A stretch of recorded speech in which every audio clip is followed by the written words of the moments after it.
Hello everyone, we are back in the MEA FEAI Grand Fest Season 1. This is the Switch stage particularly, and of course in the Mobile Legends 5v5 category. Of course in this tournament it is not just a single tournament that we are going to witness, we are going to have a multiple gaming tournament as the name itself, a Grand Fest says. And for this Season 1 particularly, we are going to have a total of the following. I mean, I won't tell the numbers, just count with your fingers there. We are going to have this Mobile 5v5 BGMI, following up with our favorite football game, that is the FC for both mobile and PC games, Dota 2, and of course chess, that is going to be played online, also known as the e-chess. And in addition to that one, in the LAN event itself, we are going to have the board chess game. So those are all the games that we are going to play for this LAN event particularly. This is just the Season 1. If it is a Season 1, it is quite promising to say that Season 2, Season 3 or more is coming up, isn't it? So keeping that in mind, guys, let's prepare very well, be supportive, and of course, why not share the stream, as this match is going to be really interesting, because at the red side we have Team Megatron, the only surviving team as a girls team, I should say, particularly surviving in this tournament right now. In their recent tournament, in their recent match, we were putting all odds against them because they were up against a really good team that is also a boys team, but Team Megatron proved themselves that it is all about the girls power. And of course in that recent stream it was me and Sarah who proved that even a female caster, proving that in many ways that the female can do lots of things. It is not always the guy. So guys, better prepare ourselves. And yes, from the blue side we have Team Galilee Esport. Why mentioning them that one? Because Galilee Esport might not be some kind of team that are really popular in the esports scenario, but when it comes to content creation, all of those fame are in their hand, because Galilee are the one who just win this year 2025 don't say esport ka content creation contest, and yes, they even got their jersey, so proud of them. So it's all about fashion for this match particularly, I should say. And last but not the least, the tournament prize pool is going to be a solid 2 lakhs, and this is going to be a LAN where up to 8 teams qualify. And last but not the least, tonight I am not going to be alone, and yes, I heard from multiple people that you were interested with last night stream, especially the casting session. And yes guys, tonight I'm not going to be alone. One of the best announcer that we have in India, who make things, who pinpoint things clearly, one of the coach and even the current manager of i7 squad. I present to you all Roots. Hello everybody, Sibai Bakule. How are you guys doing? And boy, was I holding my excitement right now, Malsum, till that I get that kind of going that, hey, Malsum is gonna introduce me, let's go, I'm gonna talk. But hey, that was one heck of an announcement. And guys, welcome to MEA x FEAI Grand Fest. And what a better opportunity than this to go and present yourselves with all your skills. Doesn't matter which game you play, doesn't matter which age group you are from or which region you're from, you are gonna enjoy it thoroughly. And this is one of the best occasions to actually show off and actually get that ladder for you to climb onto the esports festival. And this is gonna be, of course, your guy Roots official casting it out. What a pleasure it is, Malsum, casting with you. And as you said, both these teams, I mean, of course, Megatron are Megatron. They are really, really powerful and very well skilled. I mean, the girls lineup just shows that skills are not a gender bound thing. It is, of course, about how well you are and how much you love the game. I mean, I have so many girls who are so talented and they love the game. So yeah, Malsum. Wow, I mean, the girls, that many girls moment, it hits differently, but okay, okay. And yeah, back to the drafting phase finally, isn't it? Let's talk a little bit about the game for now, as the intro was great, and thanks, it is being such a great opportunity for me as well, especially in this kind of big tournament, not just for a single game where multiple games are organized, to be here with you, Mr. Root. And yeah, the band section, of course, it is going to be Lapu Lapu. I guess I was sugarcoating so much about the Lapu Lapu. Finally come up in the first band section. Of course, this hero deserves to be the band. Yisenshin Lancelot. Oh, come on, they get their power spike after 3 or 4 minutes only, even if they got their ultimate skill, unless your team are setting up so well, they rely on their teammates so much. But Lapu, he controls the game, he dominates the game, he conquers the game. Of course, for me, I would put him as a triple S tier hero. Like, that is my personal opinion for this meta currently. And follow it up with the Jujin and the 1-1 ban coming from the side of Galilee. And for Megatron's side, CC that obviously going to counter all those EXP lane hero, and it is going to be an Uranus and Loi that bans as well. And for the side of Galilee, the first 3 picks are quite solid already, but I am kind of skeptical to say that the Lunox pick, of course, it can somehow counter the this Kadita when she goes in with the rough way, lock it down with the Petri, and somehow if she get like just 1 HP bar also, like less than 1 HP bar also, with the help of her light form and the flicker, she can easily escape or maybe get the Winter Champion to clutch longer in team fight. That is a great pick. But Xborg is still up alive here. Maybe picking up hero like Vexana might be somehow better, but I'm not sure. Let's see how Gali are going to plan up, because they pick the obvious first pick, isn't it? And for the side of Megatron, Kadita, we know how much she can do, but it is only there's no hero right now that she can one-shot. Even the Lunox is going to be really hard, but this Panda with the export literally changed the entire scenario. And also Gummy Worm, we know how well she played in the most recent match they had. I want to focus fully on this Gummy Worm, and at the same time Luna Bay with her carry was quite a lot here. So Roots, I think you would heard lots about Megatron, not as the MOBA 5v5 also. There are like BGMI squad also, isn't it? Yeah, that's true. And that's right, guys. Malsum has his eyes on Luna Bay and Gummy Worm, as you heard it right here. But then again, definitely Megatron are a great team, not just in MOBA, but in a lot of esports titles. And well, they are drafting really well. Honestly, on paper, the Bog is kind of the counter to the Fedrin right here. And well, the Lunox gets countered by the Kadita as well. And if nothing else, there's the AOG as well from Gummy Worm, who can take Slogo out right here. So it is definitely a draft which is coming towards the Megatron side. But then again, skills do matter, Malsum. And last night we saw how good the utility junglers are, especially with the Baxia and Angela combo, didn't we? Well, I mean, that works well, that works excellent, but for me, what I would like to actually see, here, I mean, there's one ban miss out coming from the side of Galilee Sport. If we just take a little bit, if we go back, let's say, like, into 1 or 2 seasons back, they never pick Xborg to counter the Fragile. It's like when a Fragile see an Xborg, oh, let me just break his armor. Like the moment they see Xborg, they would just go to him, isn't it? And then break up his armor with his 1, 2, 3 skills combo, like the non-stop taunt. It is quite long enough. And if they get a proper follow-up like the Lunox, or maybe again a Vexana with her skills too, if it connects well, then Xborg would literally be useless without those armor and the last insanity. I am having high hopes on this Gali with the Fragile. Many may say that Xborg can counter all these things, but if you are playing aggressive well enough, Xborg, he won't do much unless you reach the 12 minutes or like the 18 minutes mark of the game. But keeping that aside for now, and here comes Luna Bay carry being banned out. Of course, it is a well-deserved ban, because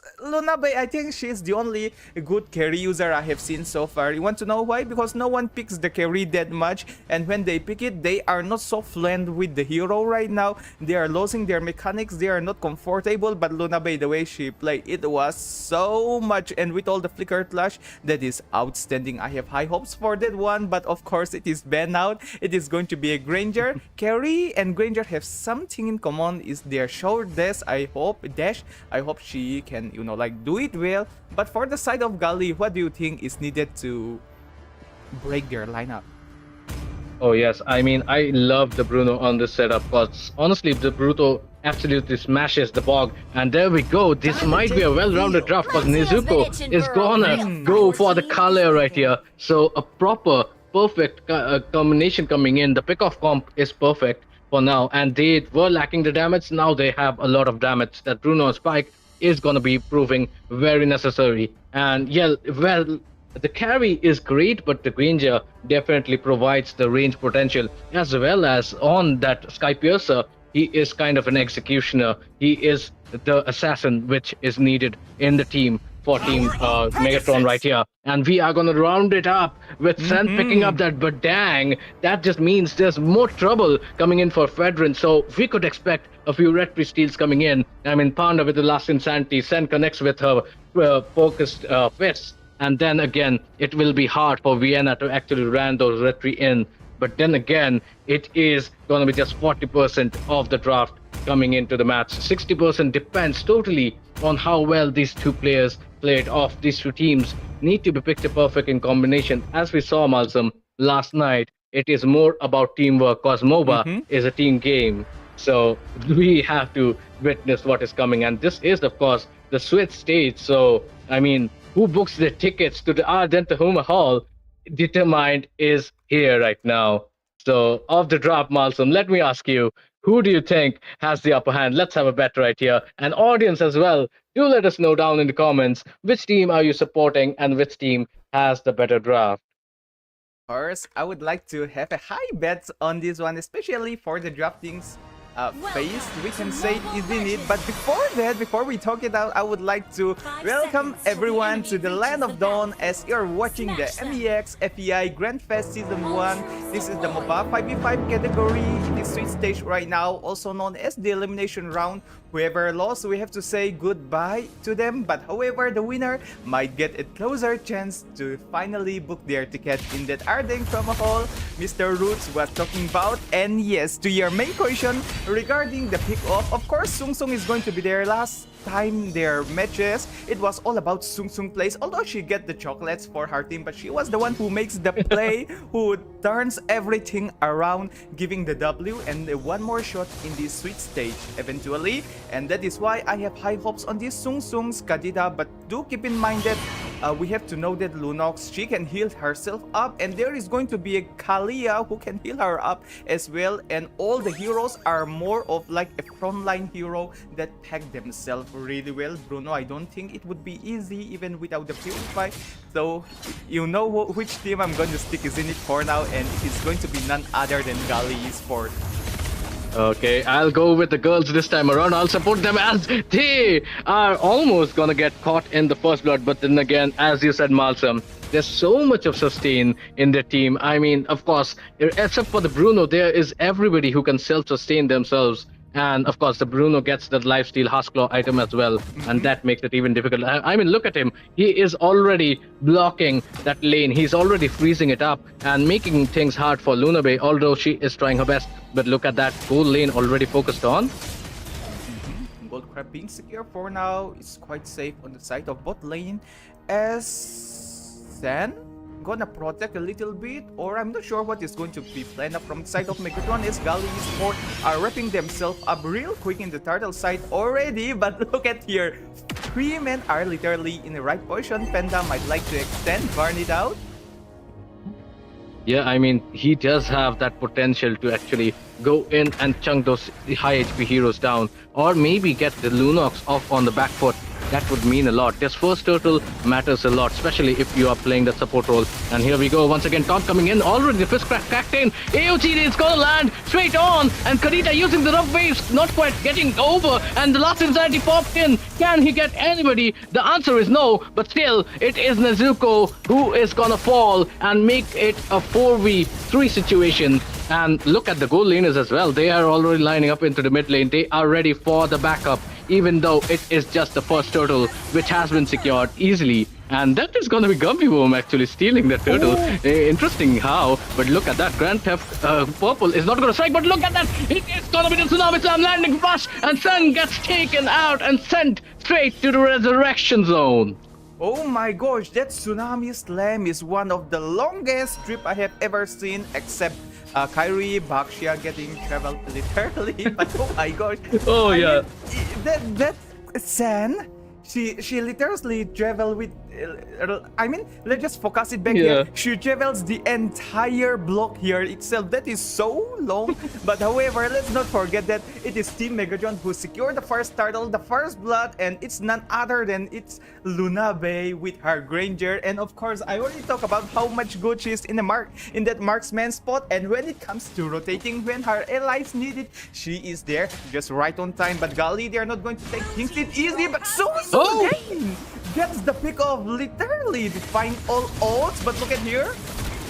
Bottom lane, Izuku watches herself as she goes away with 1 HP, a slither of HP left, but it is still gonna be a disengage for now and almost costing another life. But then again, that was a perfect takedown off camp coming out from Sung Sung. As you said, the eyes should be on that maze right here because she is literally has her eyes on taking everybody out. She is kind of an assassin. And look at the bottom zone though. It is a 3-man domination coming in. Spike has nothing to do than just be an observer because she doesn't want to get stabbed. It is on because Badang has been caught in the Tsunami Slam straight into the turret, but turret does not have much HP left. It is going to be Luna Bay taking it out. Lunox with the brilliance coming in, but still there are people to go. Sen has already fallen and Nizuko is going to try her best, but it is going to be too much to go in for. 2 people are going to survive with half HPs while it is going to be Sen who gets taken away. Oh, I just realized that my mic sensitivity was quite a lot, but okay. Flicker, that was quite unexpected, maybe some sort of a mistake, isn't it? And right now the turtle start favors Gali a little bit as they are dancing around to their turtle side. No sign of the Xbox yet. Find my pop-up game. Oh, look at that Tsunami Slam connected with the fish pack itself. Rough waves popping in. Everybody is in the action. Xbox across the turtle. AOD landing. Not gonna let both of the Lunox as well as Veteran run away. But they are still 1 HP. Nobody supporting Gummy Bear right here as she is gonna have to make her way down. But look at that. And Vulnerable Pursuit coming in. Rintaro says, I'm not gonna let you go. And it is gonna be Gummy Worm left up to dry as they are gonna lose one more member. So far, Megatron are looking kind of on that back foot. My god, guys. And also look at that. Even though Panda was a little bit late, she was just on time. Better late than never. Just prove itself there in the words. And for the side of Redrin, I mean, he was getting the full advantage, isn't it? Maybe Gummy Worm was taunting it so much, giving it a hard time trying to secure that turtle for sure. But the concealed play is being activated. However, Immortal is providing enough vision for Spike to farm it up. And why not check the itemization for now? As for the side of the blue team, that is Team Gali Sport, they are not doing very well when it comes to the objective secure, but slowly they secure more kill that helps them sustain a little bit when it comes to, you know, like maintaining themselves a little bit on the gold side, but still the gold advantage is on the side of Team Megatron Esport. But if they extend Look at that once again.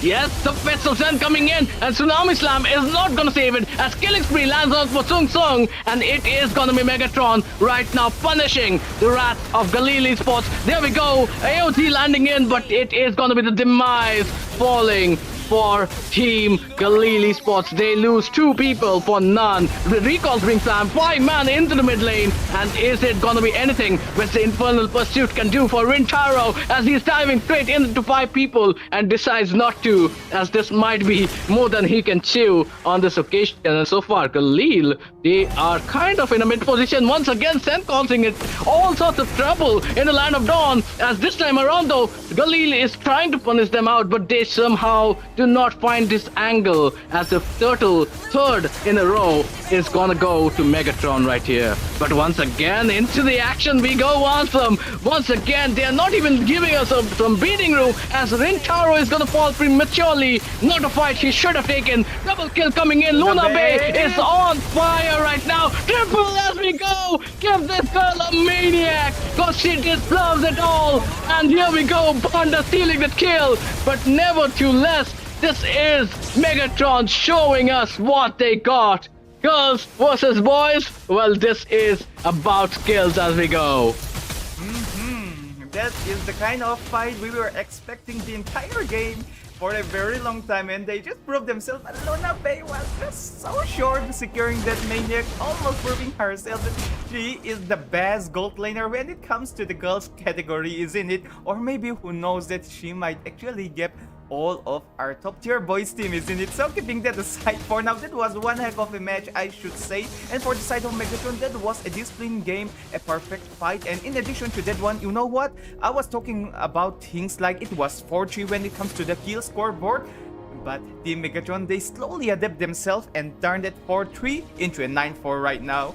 And slowly they are going to adjust themselves a little bit as the Lord is going to spawn at 40 seconds. This is going to be really important. But for the side of Team Gali Sport, not even single turret states haven't secure is going to make a big impact. Conceal plays already started here. Both teams want to make lots of play, lots of extension, but if they can't grab the right hero, if you pick up the Fovius, even a Kali or a Fredrin, it might open up lots of possibility for Gali Esports to literally encounter more like a counter engagement coming from their side. However, Egato is still there. Let's see how they adjust. But for now, what is most important, to let their gold laner farm up, isn't it? Because we are so close to the mid stage of, or we can say we are in the mid stage. We are getting closer to the late stage of the game. And Megatron, are you ready? I mean, they are ready. What about Gali Esports? Are they ready? Oh, look at that already! Shutdown coming into the local bay! Gully Sports are definitely ready because they are coming in, and there is so much of fighting opportunities coming in as well. Spike is certainly trying to get that gold spike right here because he knows he is the savior for the team. And beautiful connection coming in from Rintaro right here, taking down the girl which was needed. Luna Bay was on such a killing spree. Ooh, Tsunami Slam.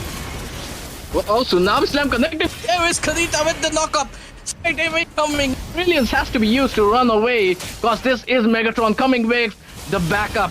And this is a time where Galili Sports has to be really careful of their positioning because this Lord might just cause them a landslide of the gold. Right now, the gold lead is manageable at a 5k, but Rintaro is still trying to go in. He is trying to find an angle, but he's going to get busted down. Such potential coming in. What damage from Luna Bay. Rintaro has nobody coming in to save him at this moment. The total domination and total control coming up from the side of Team Megatron. It's 11-5 and the goal difference, it is quite massive already.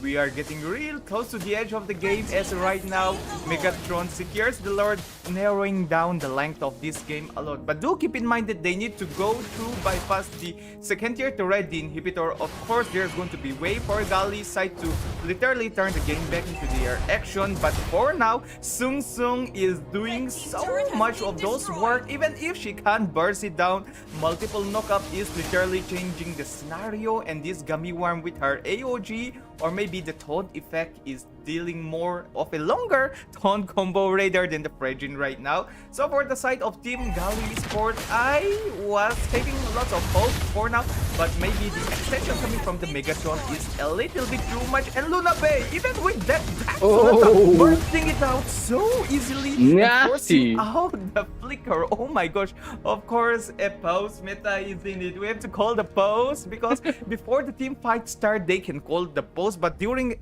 the team fight, pause is not allowed to call. But the team fight doesn't broke up yet, isn't it? I guess this is a fair call for the pause. But oh my gosh, do you think Rus, do you think Gali would able to secure, I mean, I wouldn't conclude it yet, but do you think they could secure at least one inhibitor right now with this kind of potion they have right now, and can they push it successfully? I think it is gonna be very difficult to push this inhibitor. I mean, look at the HP of Rintaro as we are in pause right now. Look at it, and that has been just dead by the Death Sonata of Luna Bay. That is how good Luna Bay right now is. That is the kind of damage she possesses. So definitely shutting her down is the main goal for Khalil right now, and then they can think of other things later on. But this team fight is gonna be really interesting. Everyone is quite ready for now.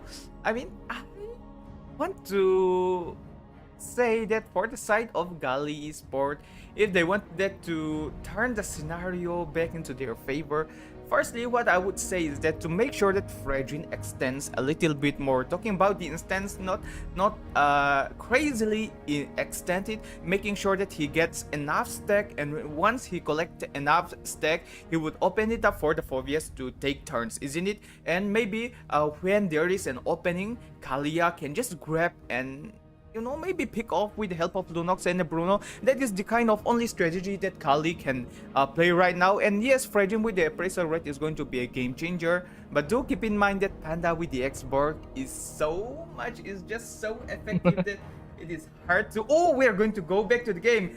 Take it back to our Hypecaster roots. Wow, look at that, and perfect moment as already some action coming in. As you said, Fredrin has to frontline. She is frontlining, but he has no much to go. There we go, Slash and Sandy popping in. Luna Bay already casting off one. Tsum Tsum gets another. 2 kills already. 2 people falling for Galil as they are struggling to defend this mid inhibitor turret. Oh, 4 people low though. Infernal pursuit on the pursuit to get at least one person down. But there's just so much of burst. Killing spree coming out from Luna Bay once again, as Galil once again fail to get a connection and stop this Luna Bay rampage. Megatron just secured 2 inhibitor. I was saying that will they secure at least a inhibitor or something. They secured 2 inhibitor, and oh my gosh, I have been making challenge for Mr. Roots the entire time, but I guess I should stop making the challenge because it is opening up lots of the possibility for the Gali Esport and for the side of the from the side of Gali Esport eventually. And right now they are feeling each other quite a lot, but it's going to kill. Once again with the Tsunami Slam, but nobody home. It has to be a burst damage coming in. Gummy Worm faces that, but EOD connecting plus. Where's the Tsunami Slam? Oh my god, what a Sung moment with the triple kill coming out from Luna Bay. That is gonna be some statement made right here. Only 2 people left to defend. Luckily, those 2 have the potential to clear this wave at least. But look at the damage from Luna Bay. She doesn't even need help of Sung Sung. But no! Little did we know, Spike has been hiding a gun all throughout in his back pocket, and that goes straight to the head as Luna Bay gets struck down. And Spike, this is his moment. He hasn't died all match long. He is on a 303, and right now he is getting that gold in his pockets right now, Malsum. Opens up a little bit ways for Team Gali Sport to come back. And I am not sure how Megatron just did what they did right now. How will I sum it up? Because Megatron, they were not in the best position to fight it out, right? Giving a chance to Gali Esport, maybe in this way they could give a fair fight, maybe, of course. It is already for 45k gold that is being farmed out by the side of Megatron, and for the side of Team Gali Esport, it is close to 39k. If they participated, might able to get the chance to maybe secure the Lord or maybe at least the fight, but fight breaks out.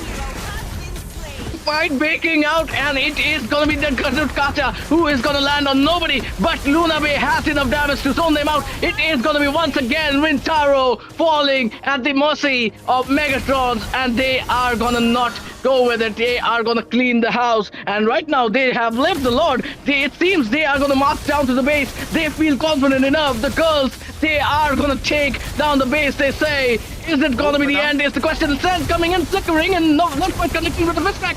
Here we go, so now Sand connecting with the red waves, and it is gonna be game over for Galil Esports as Megatron girls show us what fashion is all about.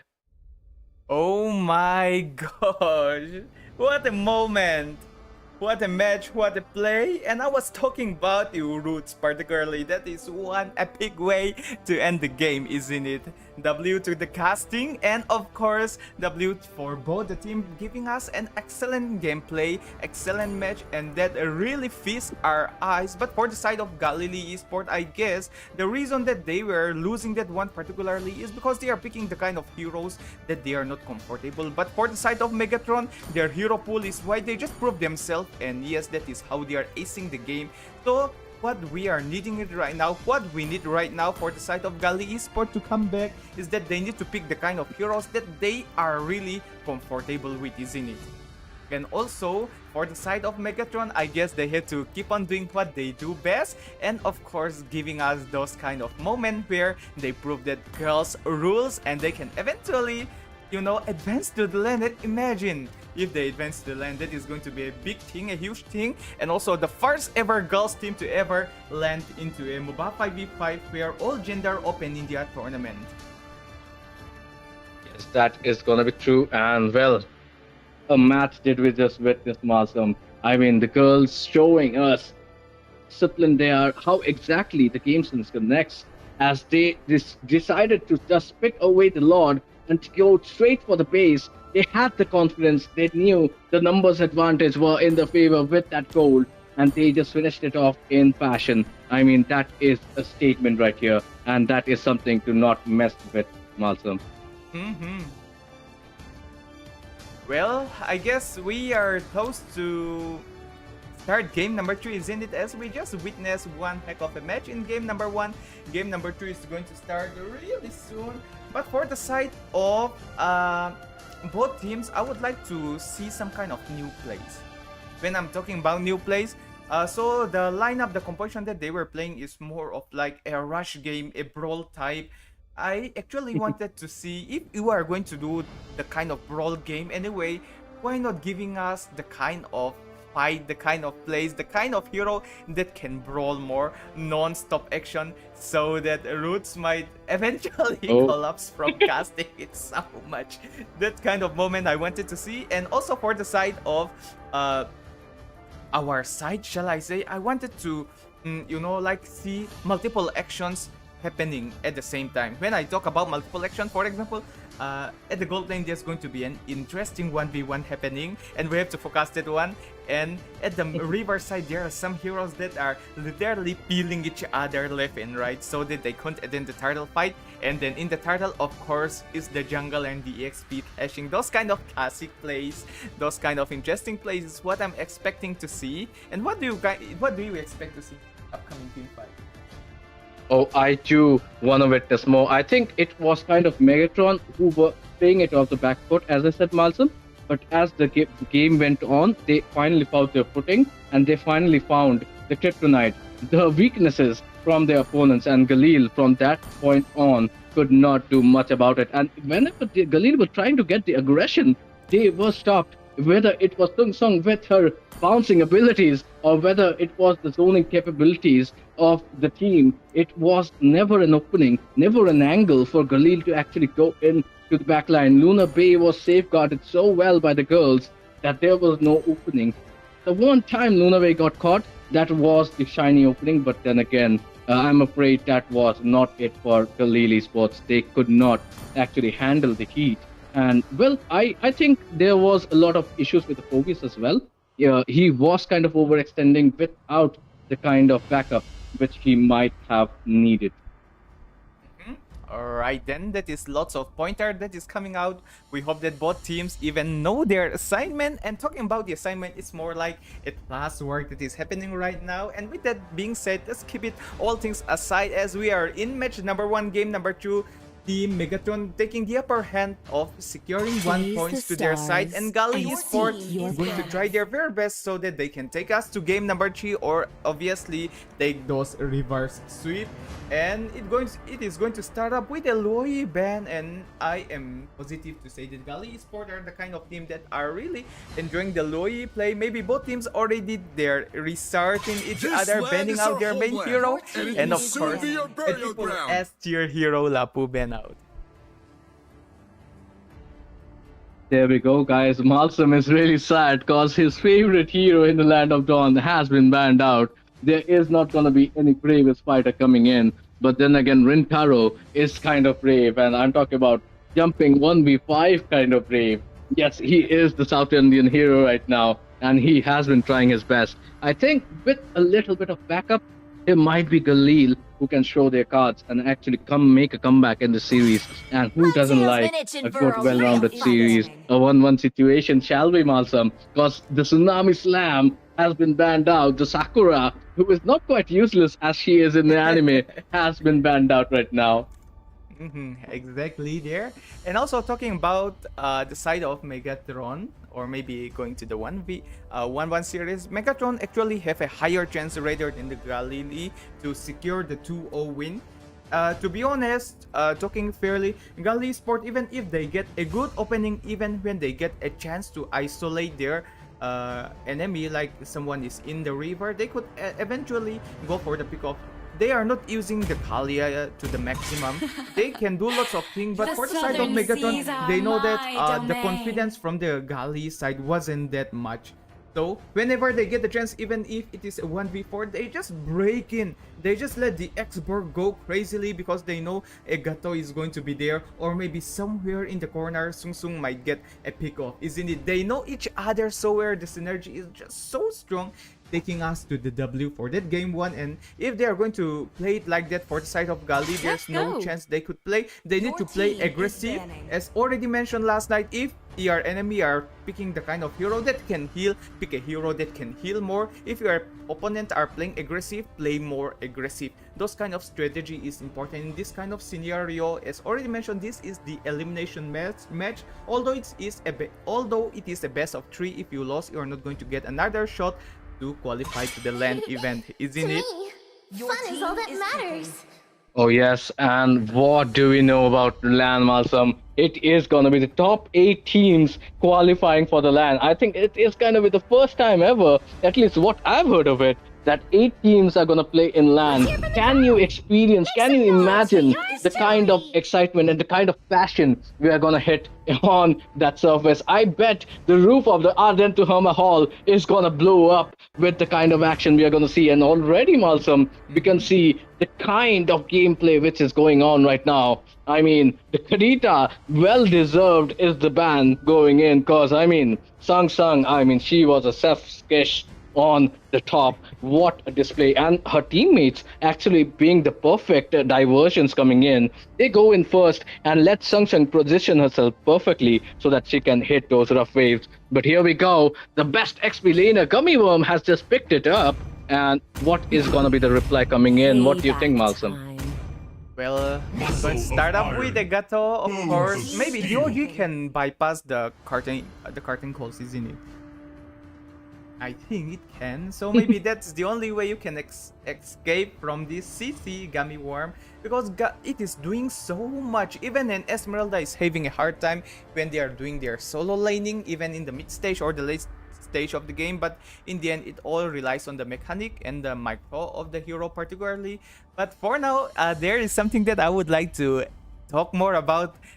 You were saying that blast off the roof of Ardeng Choma Hall by all those top 8 teams, isn't it? Of course, it is going to be lit, because in the most recent tournament, it was like top 4, it was like top 6, and right now it is extended up to top 8. Imagine next year, what if we get like a top 16, isn't it? And also in addition to that one, it is not just a single game, not just a MOBA 5v5, there are going to be another game event included, which is literally going to break the whole, I hope so. And for the side of Megatron, it finally comes up to the double S tier. I mean, that is how Ash always say, double S tier Yusunshin. So it is going to come up here for their side, and Sung Sung finally get the chance to grab that Jujin as well. And of course, it always, when we talk about Jujin, there's always one caster again that always comes, that always pops up into our head. No need to talk about him, he'll get his shot, so we'll let him enjoy during his chance. And for the side of Gali, they finally answer it perfectly. If you are going for the double S tier hero, we are going for the double S tier hero, the Lancelot as well. First 3 pick looking quite interesting, but this time I would say that the Farsa, if doesn't land the feather airstrikes properly, this Sung Sung is going to be again so annoying. But if we are just going to take a quick recap on game 1 and game 2, Sung Sung was using the kind of hero that can burst down. Right now it is going to be a DPS, and according to her gameplay, will this affect the game of Team Megatron Roots? Yes, I feel this time around, as you said, Malsum, you wanted to change things up, and this is a total change up. I mean, this is no longer a utility jungler. It is going to be Panda going on that YSS, and whether it's a S tier or triple S tier, it is the best hero currently in the game and in the meta. And with Sung Sung going into the utility kind of a mate, that is going to open up even more chances. I mean, we did see with even the Kadita, she was playing perfect opportunity. She was giving that backup which team needs. She was giving those knockups, which were pretty honestly very crucial to their teams while they retreat. And that changed the matchup while in the first lot as well. So Sung Sung has been picture perfect in game one. And with the three picks coming in from Megatron, I mean, these three are the best heroes in their zones right now, in their own roles, versus the kind of MPL lineup which we are getting from Galili Sports. And well, we have a big matchup coming in our hands, Malsam. I mean, I cannot even say which draft is better at the moment. Well, yeah, it's quite hard because the first three pick is quite balanced for both the side. It all relies on their mechanics for now. And at the banning section, I'm quite surprised to see a Badang being banned out. Maybe I am not experiencing a Badang that much in this meta. Maybe that is why. Like, banning out a Badang, like, why? Why against the kind of lineup they are using right now? Maybe if a Badang lands it perfectly, connects it with the OG, is going to be superb. But come on, if there's already a Gatot in the opponent lineup, you are going to be quite aware. And also the other thing that questions me again is that for the side of Gali, why are you banning a Granger? Like, if you pick a Lancelot, if there's a Granger, that is your favorite prey. Why? Because the Granger cannot aim properly while shooting, isn't it? I mean, like, he's not the kind of hero that relies on his basic attack. He's more like a spell caster. He needs to keep on casting his skills. And for Lancelot, it is going to be an easy prey. Maybe one of the best prey that we can have. And Hylos, oh come on, why would you ban a Hylos? It is like he's your free pass to dash in, isn't it? So it's more like they are just literally outdrafting themselves. And for the side of Megatron, it is going to be a Khalid that is finally banned at the last. And I am having high hopes on the side of Team Megatron right now, because a Yi Sanshin is going to be the like a marksman assassin jungler, and this CC she can be played in the gold lane again. That is going to open up lots of things. And for the side of Gali, it is going to be a Tlin. Fight! Oh, it's a Fight Hilda. for the ultimate answer. Oh, wow. That is gonna bring up memories. I mean, that is definitely gonna be somebody who can shut down that YSS right here, and that needs to happen. Because I mean, if we let Megatron run wild and free as in the first game, they are gonna take the second game just as fast as the game one itself. And well, I think this is a great opportunity for Team Galil to do something here. I mean, the bans. I mean, it is not more of getting the counters in, but not letting Luna Bay settle on the hero, which she had a fantastic, I mean, maybe the best matches she has had in a tournament kind of a scenario. So they want Luna Bay to actually not be in the comfort zone. But hey, this is the comfort hero, as you said, Malsam, getting into the hands. Luna Bay is going to pick up that carry. So what do you think, Malsam Bay? I am so excited to see Luna Bay. I mean, whom was it again that I was cast with? Yes, it is Sarah. She was talking about carry being effective on the hands of Luna Bay, and I was like so skeptical. Like, how would the carry work? Lots of questions was rising on my head, and like it won't work very well. I mean, let's just conclude it like that, and then she start showing those mechanics that she had, and then she literally changed the entire scenario of the game. Like, that is how impactful it is going to be. And against this kind of lineup, of course, Luna Bay is going to enjoy a lot. And with the flicker, she is just going to be so comfortable, because the way she uses her dashes and the way she flicks, it is just so good. But keep in mind that it is going to be spied with the clean on the gold lane. It is going to be a little bit of an early to mid punishment, but from the late mid stage, or shall we say like the mid-late stage of the game itself, it is going to be carry again dominating the entire scenario. But so far, Megatron, if we are just having a quick glance on their lineup, they are quite squishy. They are not going to have a proper front line. It is just Carmilla, but again, it's Sand. If she can land the Blood Curse perfectly, that's all they need to burst down the entire lineup of Galilee Esport. And for the side of Galilee Esport, as already mentioned, they are having quite a solid lineup, and not forgetting this Clint, especially in the gold lane, going to have a slight advantage with his range and his ability to poke it so bad that it's going to give Luna Bay a hard time. But after all, it relies on the user, how they are going to adjust the game, and of course, wishing the best of luck for both the teams.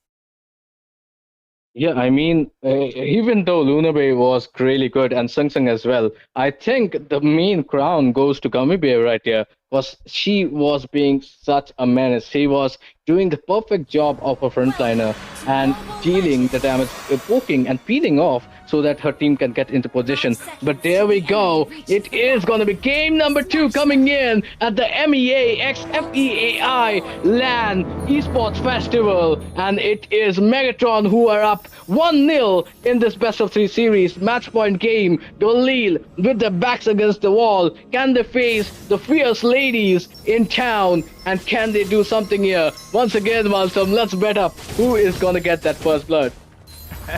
Talking about the first blood, oh my gosh. Like, I don't want to sound one-sided all the entire time, but is the first on the side of blue team, isn't it? And also connected with the Lancelot, it looks like Gali Sport might get advantage when it comes to the first blood if connects well. And for the side of Team Megatron, it relies on Yi Sanshin a lot here to make the kills, to make the plays. So let me not sum it up that much longer, because I would go for and vote for Gali Esport again to secure the first blood. But let's see, as it looks like Gummy Worm already forced out Rintario for the first call of the game. Yes, I mean, already a lot of action spewing in. The Hilda is showing her presence, but can she do it in a nice way is the question. 4 people already strong coming in from Galil. The lance is in the hands of right now Vienna, and he has to show something. I mean, come at game 1, it was not much of a presence from him on that Fedran, but this time around he has the shot caller, he has the Lancelot, and with him, even though it's not the early game, he can even spike in that mid game. Talking about mid game, this turtle is gonna be really honestly very important, because the YSS and the Lance both are pretty good scaling heroes, and it is all determinant on who gets this first blood to get on the front foot and, well, hopefully not get snowballed like in the first game. Turtle spawn, both team are going to position nicely, but it looks like bot lane we might see an isolation, but AOG pops in, escape it out. Yes, Panda is gonna get her kill, but look at that first blood coming up from Lance. Gummy Worm has to fall, and that was a great execution coming in. The AOD literally saved his life, but right now Rintaro is still on the front foot. Right now Panda does not have much of a damage, and Zushin is doing the job. Shang with the coming in, and look at Luna Bay within the first minutes of the game. She has shown her presence. Brilliant mindset coming in from Team Megatron right here. It is gonna be Rintaro who falls once again, not without the sacrifice of Sen right here, but this is Sang doing such a beautiful job with Gummy Bear joining in once again. Was supposed to use the Feather Day Strike to get the kind of problems which are they facing at their doorstep right now.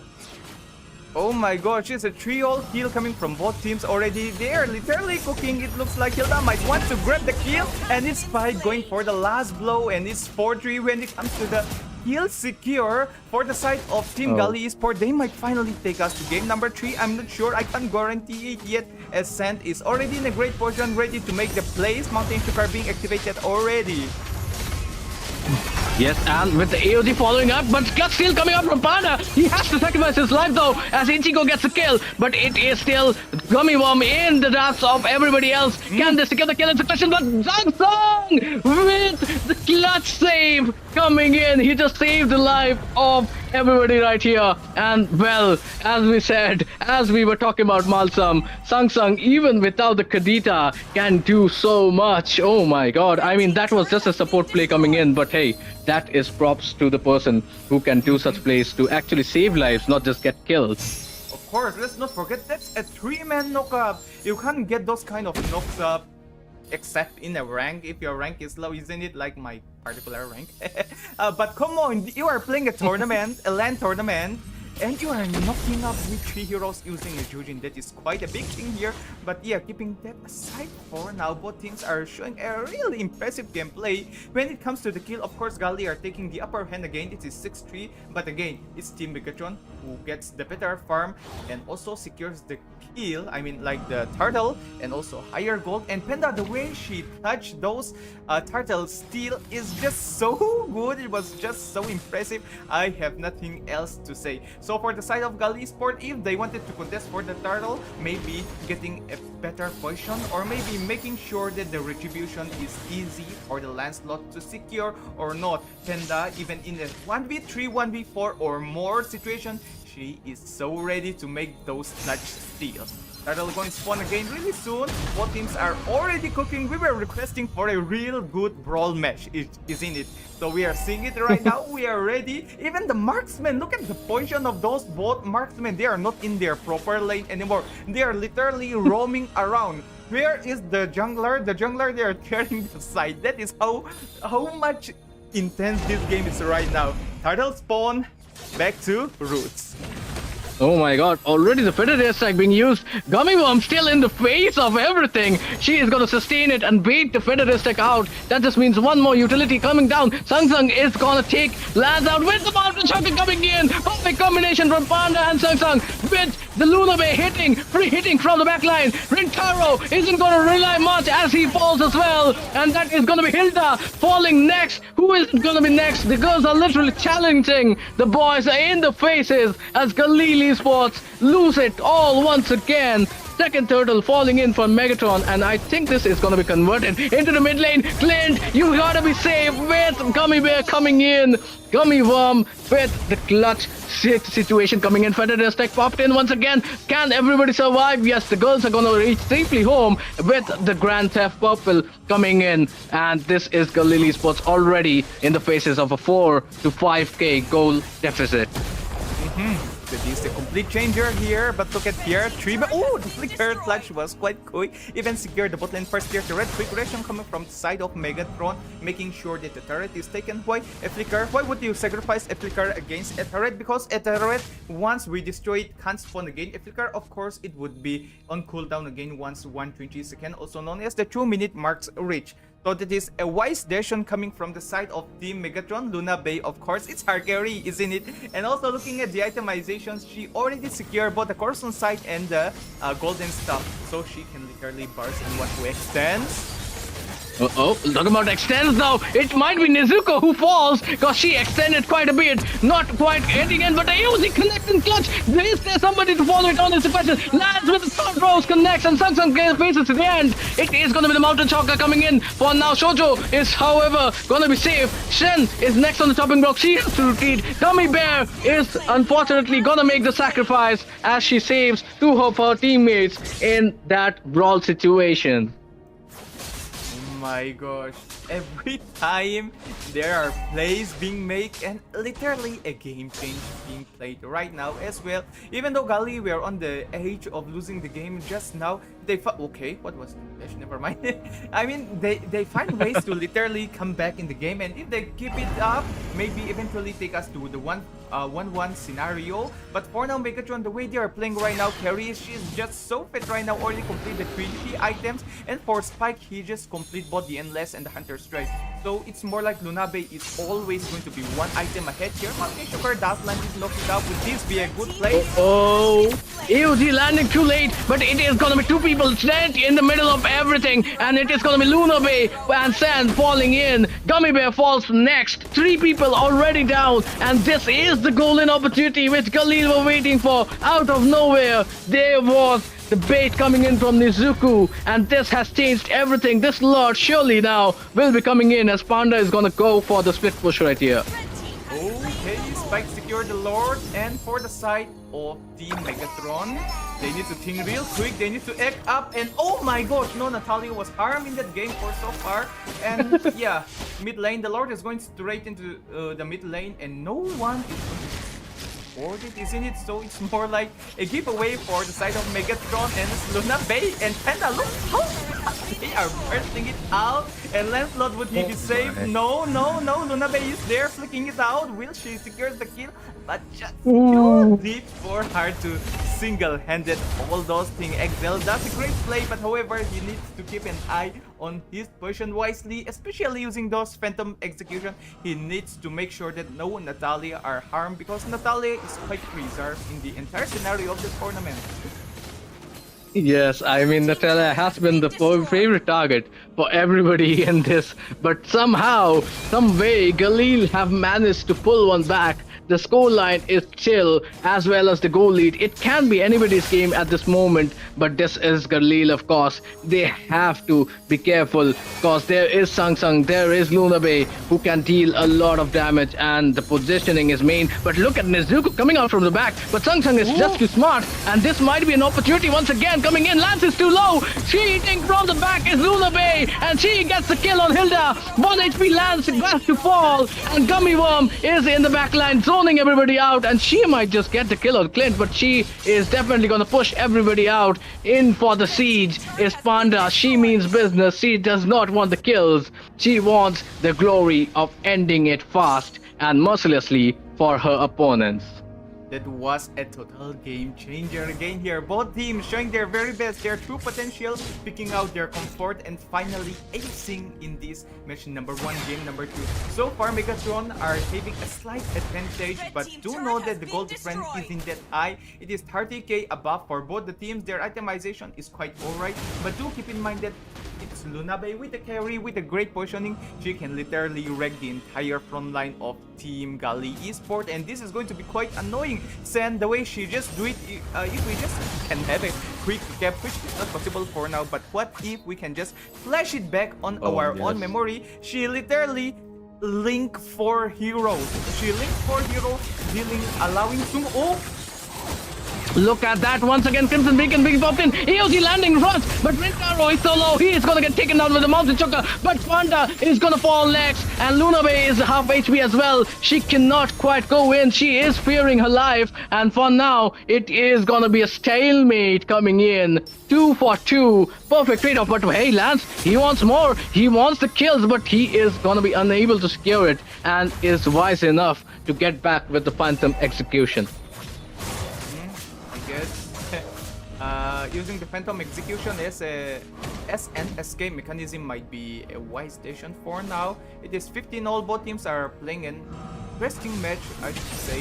For now, it's hard to decide how adjustment is going to be made because it is mostly about the brawl here. Look at the bot lane here, like every opposite lane of the Lord. Like the minions are having their time, enjoying their moment. But here, look at here, what is happening again? Brawl here, poking each other, making sure that they literally drain off each other's HP. So kind of event is happening in here because whatever happens is going to determine the future of both teams here. Both teams are quite ready for the Lord, as this is the second Lord of the game. This is the enhanced Lord and all the inhibitor. No more Holy Guard to protect them for now. So what is most important, Team Megatron, they need to keep themselves in a really good position so that they can literally burst them out. And for the side of Gali Esport, they need to play more aggressive, follow each other, and obviously land the final blow. Lord started, looking toward to the Megatron side. Let's see how fight extends deeper. Oh, look at Gummy Bear though. She has stung up 2 people, but she is gonna face the death because she was too far away, and this might have been a mistake. But then again, the Lord, how fast has it been secured, Malsum? It lands in the pockets of Megatron, and this is gonna be important because this is a Lord, one for the taking. And well, this time around, not too many inhibitor turrets left for Galil to defend. But look at the mid lane, there is something happening right now. Look at that, he's connecting with the Phantom Execution. Lance in the backline, trying to do something, trying to make things happen, but he is gonna fall, and so is Nezuko next. This is just the coffin. The final lane is being dug in. Can the girls kick in and get the finish off? Because it is all up to Spike and Slogo to defend this one. How are they going to defend it? I have no clue. Just a perfect team fight coming from the side of Team Megatron. It is Lord into their hand. 3 hero loss from the side of Gali Esport with one good push, obviously able to end the game. And Gummy Worm, although she was extending a little bit too much, giving a free kill for the side of Gali Esport, but it was more like an opening wave. They can secure the Lord. She is right there to make the team fight, to make the plays. Top lane, they are going straight with the inhibitor. Top lane, Lord destroyed as well. Uh-oh, Sang Sang almost getting taken down, chunk down low, but it is gonna be Sen as well, who is in a bad situation. Immortality falls, AOT connecting, making sure Sen does not see the light of day as she goes into resurrection. Gummy Worm is somehow gonna try to damage control things out, but this is Galil with a successful defense coming in, 5-man strong, while Sen falls, and well, we are gonna see a little more extension for this match coming in, Malsam. A little bit more of an extension, but still it falls on the side of Megatron. Why? They secure both lane and top lane inhibitor, which is going to allow them to make the plays here. Even the Phantom Execution isn't helping them.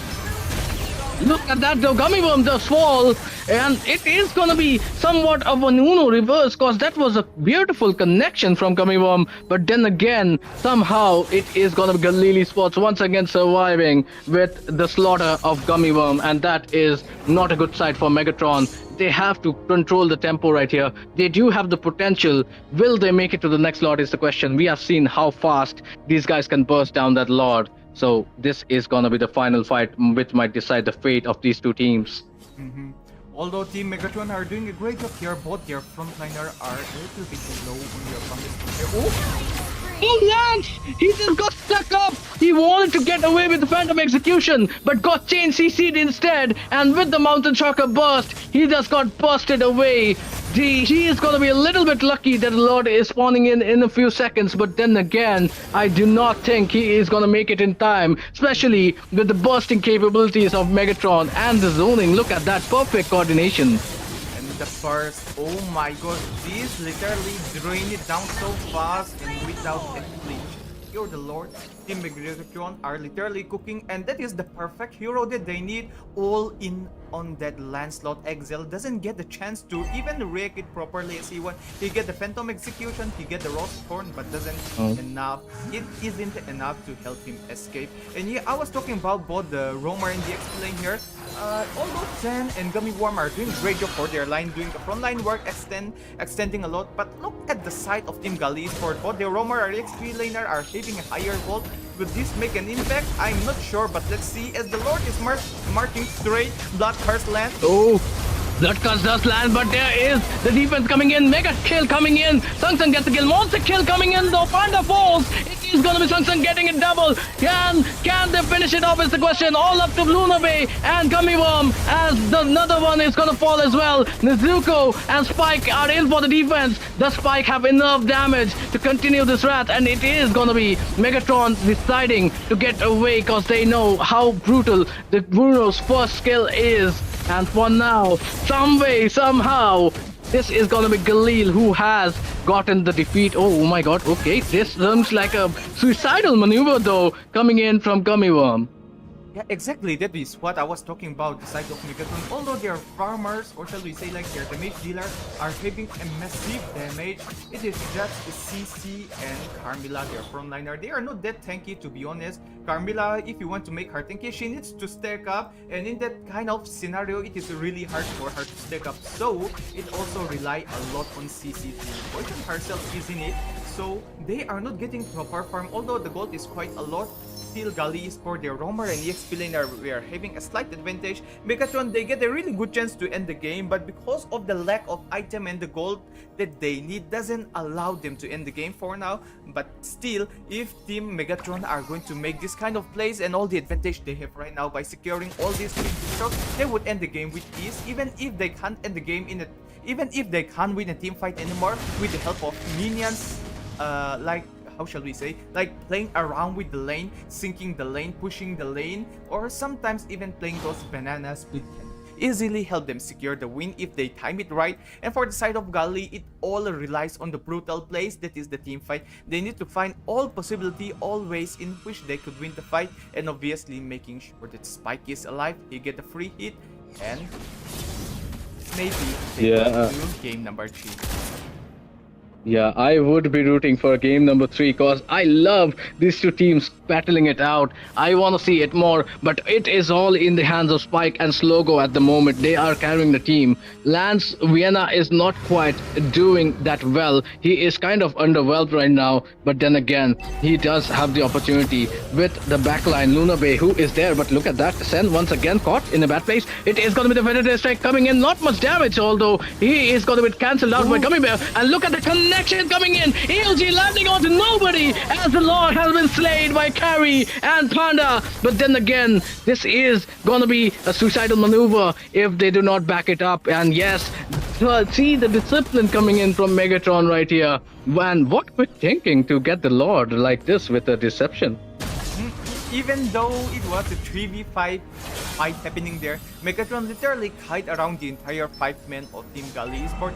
They just proved themselves how good they are with their mechanics, how good their micro are, and also the right timing to take the Lord indeed. And this is a level 3 Lord, the Enhanced Lord, the Mega Lord, the Super Lord. If you openly allow the Lord to enter the Crystal, consider yourself as a defeat for Gali Esports. I hope they are prepared for this one, as all the skills, the spell of both teams are ready. This is going to be one heck of a way to end the game. Yeah, I mean, look at the damage from Luna Bay. They do not want to get into the crystal, but already Sen is low. It is going to be the Predator stick coming in. So much damage. Killing spree though. Red Arrow falls. It is going to be the 4-man coming in, and they are low. In Spike as well. Spike has to run away. Godlike though. Karen gets taken out, but it is still 4-man strong. Megatron finishing, chopping up that crystal and showing us the power of the girls. And boy, do they deserve so much recognition for what they have shown. Galili Sports trying their level best, but still falling short on this occasion. What a play, what a match coming from the side of both teams. Gali Esports, even though they are the losing team, they show us their true potential finally in game number 2. What if they just start playing that kind of gameplay from game number 1 itself? And of course, what we expect is to do their very best from game number 1, because if you lose game number 1, you mess up already in game number 2. If you try so hard, also sometimes their opponents are getting so comfortable that it costs them their win. And it just proved that Megatron also are a really good team. It is not always the guy who can dominate, it is also the girls who are controlling things, isn't it? So that is a solid win coming from the side of Team Megatron. It's 2-0 straight up. Both teams are showing an impressive gameplay, and personally I was thinking like Luna Bay again would get the MVP, but no, it's Panda with a 10.0, but not forgetting how close Sung Sung is with that 9.9. Just a 0.1 assist, or maybe getting more kills might change the scenario of the MVP. Who would secure the MVP? Yes, it's in it. So with that being said, we would like to talk more about the game, but however, next match are coming up. Stay tuned, as this is going to be another moment you wouldn't like to miss out. Don't go anywhere.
of iron. Hello everyone, Foes we are steal. back in the MEX FEI Grand Fest Season 1 in the Mobava 5v5 category Sweet Stage, also known as the Elimination To Round me, right your now. team We is have all King that of Kings matters. at the blue side with the Lancelot and 1-1 being banned out already. And for the side of GSC, also known as Government Isol College, we have Gato being banned out. This is quite early, but keeping aside all those hero stuff and all, we would like to welcome everyone of you guys and also be comfortable and feel free to drop any comments that you would like, and also why not support your team, isn't it? Because this is such a great thing, because as already mentioned in the very first intro, it is a grand fest. When we are talking about grand fest, it doesn't mean only about a single game, it is all those games that we are going to play, like all those games in the sense I think most of us has already seen in the Instagram post, the Mizao Esport Association there.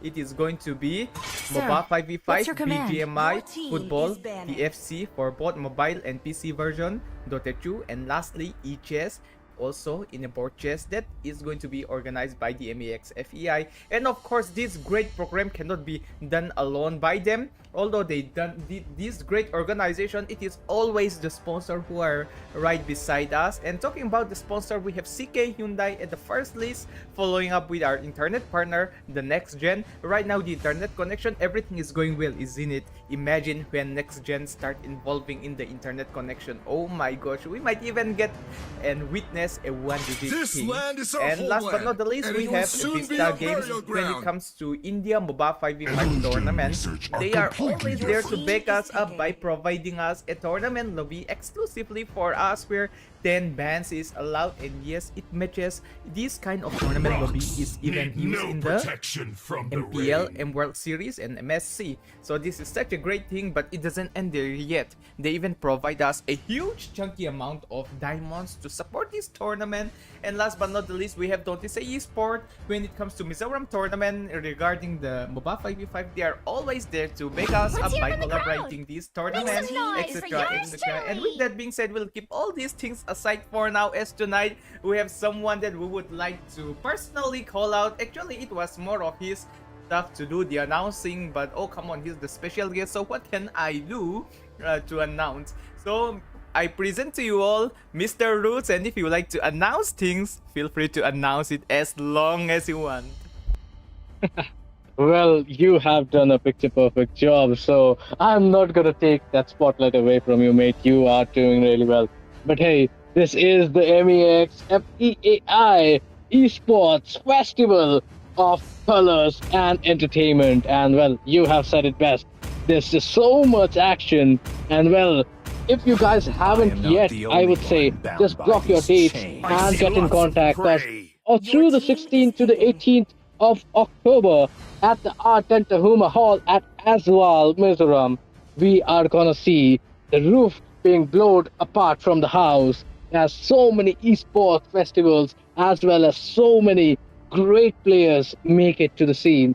If we talk about just Mobile Legends, we are gonna see the top 8 teams making it to the LAN. I mean, that is the first time I could ever see this happening, and this is happening in India. I mean, wow, that is the future. And thank you to DTS as well as MEA XFEAI for bringing it here. But then again, if we talk about bringing it, I can see a Roger and the Phobius. I mean, what is cooking on? I mean, the Roger was good quite a few meta back, but now what do we see here?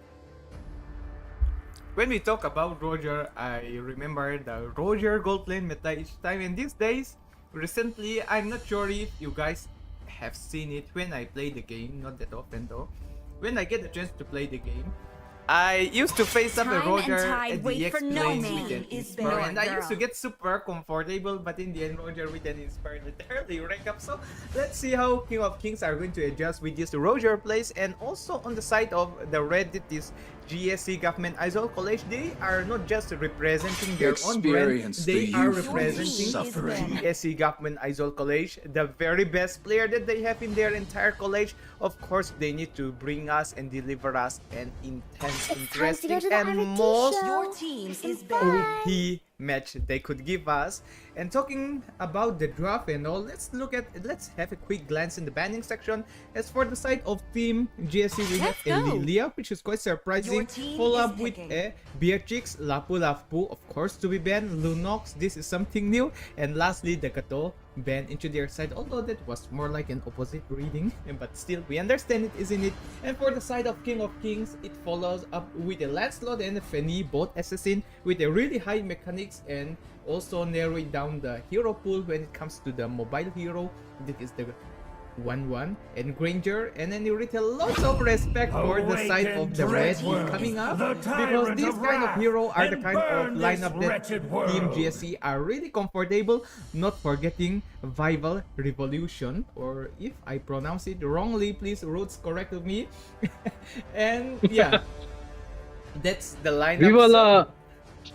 I think it's Viva la Revolution, actually. Revolution. It is kind of, yeah, it is the French Revolution, the main part of it, I guess. Arey, not too much. I bet that was coming, oh my god. But hey, Prince Cass, I bet that was Princess, but okay, Prince Cass has just locked in the carry. The Pradita and the carry with the Roger. This is kind of a blast from the past with all these past heroes coming in. But hey, we see this ninja lurking in the shadows. Are we gonna see a Hayabusa versus the Roger? And that is a perfect deception, because all this while, they might have thought that, hey, the Baxia might have been the jungler. There is lots of question, and forcing out the carry, this is a great job, because if you force out the carry, to be honest, she's also quite good, even if she's dealing no a lot invaders! of damage. And we got Vival, I'll not complete his name. When Roots called his name, he'll complete, but not me, okay? Justice for me. And yeah, we have seen a Hayabusa, he can easily pick up this kind of heroes, so this is going to give a slight advantage in the early to the mid stage of the game, but in the late stage onward, or maybe in the mid game itself, if this carry decided to go for the Winston early, might eventually decided to wrap things up a little bit harder for the side of Team GSC. But for the side of King of Kings, just focus on the hero once more. It is a Grok and Phobius for the lineup. These are the kind of hero that are just so much, they are rampaging everything, so this is just going to be so hard. Even if you get the Baksha and CC on their lineup, this is the kind of lineup you still have to reconsider, even though you pick the counter, because these hero are just going to be annoying. But however, it all relies on the mechanics and how they are going to adjust in the game. What do you have to say about that? This is definitely the King of Kings we are talking about. But their draft is kind of dicey at the moment. But then again, we do not know how good these guys are on those heroes. The Roger can be great in the hands of capable players. But then again, draft-wise, I would say I kind of prefer GAC right here. Especially because it's a college team, and well, we too have a lot of youngsters playing it well. So shout out to GAC College. But then again, it is going to be a battle of two teams. Once again, best of three. It is Swiss stage, and it is the Grand Fest, which is on the line. The LAN tournament, which is on the line. Which of these two teams are going to get that top 8 spot is what we are going to see. King of Kings on the blue side versus GAC Yak on the red. And once again, Malsam, I'm coming here. Where's my money, bro? Cause we are in the betting phase right now. Oh my gosh, the betting phase started again already. So if you are going to talk about the betting phase here, I will stick straight up with Team GSC. Want to know why? Because Carry is seems to have some sort of an issue. So giving a full advantage on the side of Team GSC. That is the only reason I'm sticking it for now. But let's see how the game extends. No. And no. A post cannot be called. Oh no. A post cannot be called before 5-minute marks of the game. This is something they need to read. This is why rules and regulations are being provided, isn't it? Oh my god. Yeah. That rules are rules, guys, and you gotta read them up. I'm sure you guys are passionate and skilled enough, but then again, if you don't play by the rules, you are gonna lose by them. And well, it is kind of a really bad omen to have your gold laner, especially who is AFK. And right now, he is going to the wrong lane, or is he going to the gold lane? I am confused right now. Yes, he seems to be going to the wrong lane because Moscow is down below Malsum. Mm-hmm. And also, I am not sure what Shin is doing because in tournament, okay, bursting straight, looking real angry here, Mr. Shin. And also talking about the rules and regulation, we have to point out clearly that it is even posted in the Instagram page. Everything it is published widely, so teams have to make sure that teams are comfortable. And yeah, that's a first blood, isn't it? Yeah, I mean, that was perhaps the most anticlimactic first bloods we have seen. I mean, wow, that is gonna be Mr. Shin going aggressive, as you said, Mr. Angry Man, and gets taken away. Not sure if it was him, but then again, I think with the Roger and Carry, Team King of Kings really need that farm. They have to be the kings because that gold is important. But look at Kalita! Oh my god! Jokua just got joked out of there. I bet he didn't see it even in his next life that it would happen in this way. But Primkas is in trouble. Here we go. Crimson Beacon being locked in, but she is still alive. And it is gonna be the Spear of Destiny who is gonna take it out actually. And with this slam dunk coming in from Clippy, it is still not gonna be much to do. But hey, first turtle and a lot of kills flowing in. But King of Kings, they are really in the deficit. I'm talking about those kind of plays happening just now. Those early gold loss by Shin is affecting him a lot, and Bruce is going to get slight advantage. It is already one level ahead, and also gold going to be some sort of a difference as first item is already being secured by Moscow already. Even a 1000 gold difference, which is quite a lot here in this lane. Even the rough wave is easily forced out. Dewi, isn't it? It is going to be really hard to burst down the Bakshia. And here comes the Moscow. He lands it. I mean, that is a grog, but then again, three people constantly blending their blows. Duh is gonna get the kill, and that is gonna be actually salt on the wounds, cause the carry isn't farmed up as well. And look at the Hayabusa chasing down the Roger. And well, who is the hyena and who is the assassin? We have to see it out. But currently, it is going really bad for Team King of Kings. Can they bounce back here, Malsum? Divine Waves, Shin getting all those flashes here and turn it to a shadow kill. And of course, it's more like the Bard skill coming up from Jokwa with those impressive landing. But I do need to keep on mentioning Prinkas because he is with the Kedita.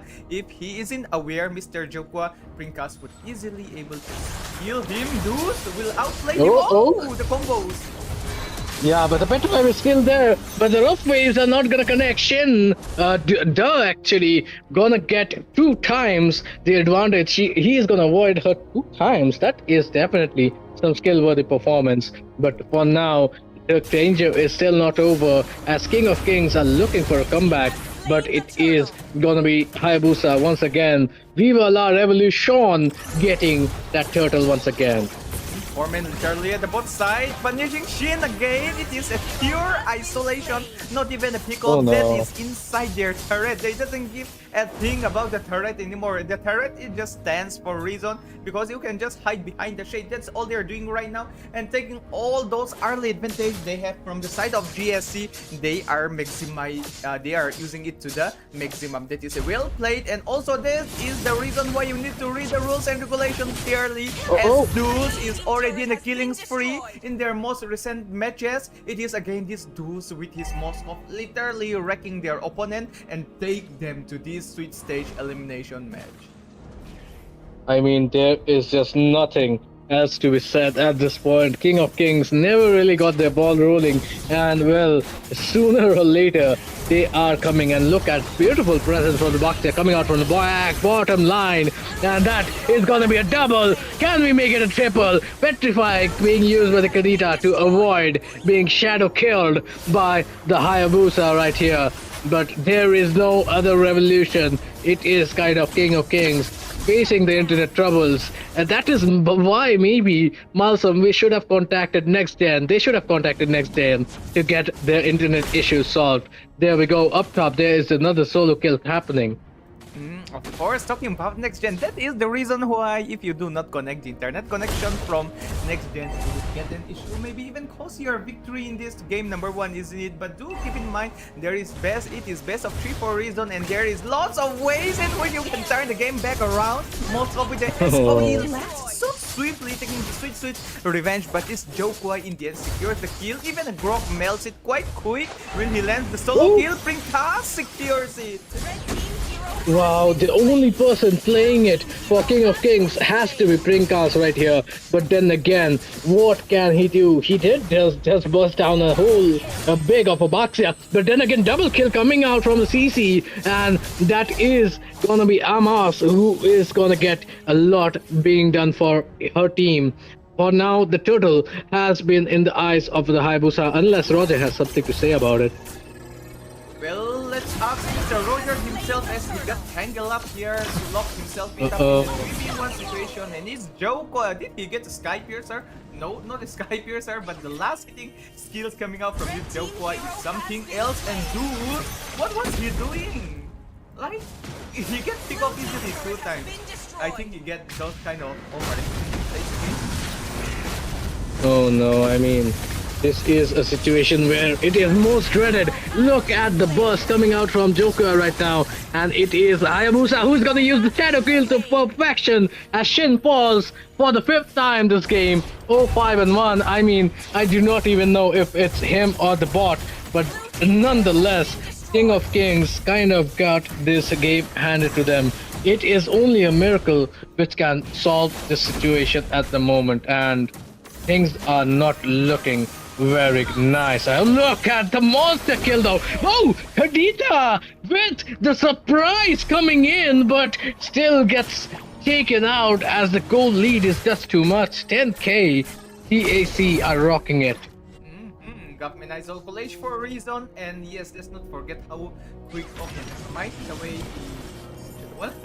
they way literally saves that first up quite well, I should say. Jokwa, he was a little bit off guard, but still again the roper job, not just that they have to do it every time, but he does it flawlessly there. And it's 16-4, and talking about miracle, they might need not just a miracle, maybe some kind of many more miracles. I don't know how to use words greater than miracle, but they need more than a miracle right now to come back in the game, because the goal difference is quite lost here, and the way they are playing right now, oh my god. Oh, Joseph just survives with a slither of HP as the golden blessings gets taken away, and perhaps that is the final blessing which Team King of Kings will receive, because they are in a bad situation as they get taken away. Lipty falls. Kadita though is going to use a Petrify combo but has to run away. Maybe the full rough waves connecting could have resulted in Jokwa taking down, but this is still a 5-man strong GAC almost gacking the team of King of Kings right now, because the situation, well, oh my lord, this card never really took off, did it, Malsum? Although they are on the losing side, GSC, I should say that they could just do things a little bit easier for their game. Maybe rather than going for those multiple kills, going for objective might favor them more, so that they could end the game with ease, and maybe of course get more confidence for King of Kings. Right now they are just giving the chance for King of Kings to come back, and right now although they secured the Lord, lots of time was by trying to secure a kill even though the Lord was up already. But the good news is that all the inhibitors are being burst out. King of Kings, they need to defend it real good, unless if not it is going to be a game over for them, as all the inhibitor being burst out, the Lord marching towards the mid lane, all the lanes are being synced perfectly, gold difference is quite high, and all the spells and the skills are ready from the side of Team Government Idol. Oh yes, and talk about curtailed calls has been raised. Lipty isn't gonna see the light of day with the blessings coming in, and look at the feather strike, such damage, and look at Durs, he just wants to end it fast. Maybe he is being merciful cause the misery has stuck, and with the spear of misery, Moskov is gonna end the misery for Team King of Kings. From the kings, they have lost the throne and now they are far down on the ground. But don't worry yet, as they get their sweet, sweet chocolate to sweeten their mouth and also to sweeten up their upcoming match. Game number 1, King of King. This is the reason why you need to use next-gen internet, isn't it? And also go through the rules properly so that they can even prepare themselves really well. Or if not, there isn't anything we can do that is beyond the rules. But GG, well placed from both teams, both parties. GSC, now that they get the upper hand in this match, all they need is a one good victory so that they can be one step closer to advance to the LAN event, obviously. But still, King of Kings, with that kind of gameplay, I don't think it would reach far. But with a slight adjustment, I should say, starting from the draft, rather than respecting ban all the entire lineup of GSC, their hero pool are quite wide, so just pick those hero that can counter them, isn't it? As already mentioned, I would say again and again, if your opponent are going for heal, go for more heal. If they are going for sustain, go for more sustain. If they are doing anything, do it more than them, so that you can conquer the W in this best of 3 series. Well, you heard it from Coach Malcolm, but then again, I do not think that we have seen anything from King of Kings yet. I mean, with this kind of bad situation they were in, I do not think we really saw the potential which King of Kings can bring. So, well, let's hope that they can somehow find the internet connection. Because, well, next game around, we can definitely give next gen a job. But now they are in trouble and might not even make it to the next round. Because they are literally 1-0 in the depths of losing from the MEA x FEAI Grand Fest 1. And, well, this is just one. But then again, what have we seen already? This is phenomenal. The esports festival has just started picking its speed up as we go into the second drafting phase. And Malsum, what do you have to say? I have nothing else to say. I mean, yeah, there are lots to say, but it is really hard to start up at the correct point where to say the things that we want, because Elonox is being banned again, which is again that questions me a lot. Maybe the kind of analyzing that both team are doing amongst each other, helping them a lot, maybe like banning out their comfort, of course. And the 1-1, yes, she's just so strong right now. The only way you can stop 1-1 is by banning in this current meta. If you pick a Copra, and even if he got those backswing adjusted a little bit, it doesn't nerf the 1-1 yet. So keep in mind to ban a 1-1 multiple times. But right now, if King of Kings are opening a Lapu-Lapu, and if Team GSC are taking away, I'm done from the drafting stage. But again, it is still adjustable into the game, right? Like Esmeralda. Yeah. But still. Sir. I mean, there's just nothing else to say if that happens. But the Beatrix being banned out, that is something weird going on. Maybe King of Kings play that Beatrix really well. Maybe like the Sky Kings, it is a situation where they can do something. They need to do something, in fact. Because in this situation, well, Inkas has been the only one who really tried her level best, or his level best. But Dowie, he is going once again with the Boxia pick. And this is the last draft as well, Malsum. Yeah, and here we go. Malsum is so excited. He wants it. The famous fighter in the land of Dawn. Will he get picked up is the question in those khaki military outfit, as he is standing just waiting for Malsum to call his name. The only way to win this game number 2 is by... Oh, okay, never mind. It's your game. You are total control of it. And yes, it's Lucy with the Lapu-Lapu to finally change things around. And if with a proper setup can literally turn the game into their side. The way they're playing is good, to be honest. It's very good. just that they need a slight adjustment. And here comes Amayas with a quick reaction, Butterfly is showing the born Esmeralda. by The thy only way we wish. can stop the Lapu Guided Lapu is by the Esmeralda. lantern's This is light. another great choice again here. King of Kings are having a slight chance to turn things into their side, but that Esmeralda is changing things a lot, but we can't conclude things yet. And by the way, just in case you do not know, I'm not going to talk anything in a bad way or in any way, but in Mizoram we used to say we got like the top tier teams such as Zauhan, Seoul and all those teams, and then we got like the average team. Okay, like the average team. So in those average team, they always first pick the Baksha in under any situation. Even if enemy are good, really good, having a really good experience against a Baksha, if a Baksha is open, they just pick it. That is the meta for Mizoram average team. But still, they find it ways to make it out, and somehow I really wish that they stop that one because Baksha Common is just so boring. Everything Just something engulfed in interesting, but flames. it's precast with the Valier to turn that the rolling thingy, the flexible hero, into some kind of burning wheel. I mean, that would be a life to see. I mean, that's the Ghost Rider right here. But then again, the Granger being banned out, and the Vices is still open. And what we saw from Panda in last game and Megatron, I think the Vice is definitely still best hero in the Land of Dawn. That should be definitely picked up. And I think Vivella Revolution is thinking about it, but the Valier, that kind of seems like a disengage, maybe for the Esmeralda or maybe the Baxia, but then again, he doesn't quite fare well with the Zushin, does he? I am not sure with that one because the Baxia when he They call me after a he roll hero around because I saved my nation from effect falling isn't that apart. quite effective, but still in the right hands like Jokwa might find ways to make it effective, I should say. Or as you used to say previously, also Baxia can be played really flexible. It might be a jungle again, isn't it? am They can more even than a weapon. surprise them because if you play a Baxia ROM, he needs to be in the map the entire Let's time. In go. failure, it is going to be really Your team disturbing. is So picking. a Baxia jungle might be somehow considerable, but for Vival, he's the kind of player who I don't want to say, but they every time I say something like that, they always do it the opposite. Okay, but I will say it. He's the kind. Oh my No gosh! one can I'm done. escape my Oh. sights.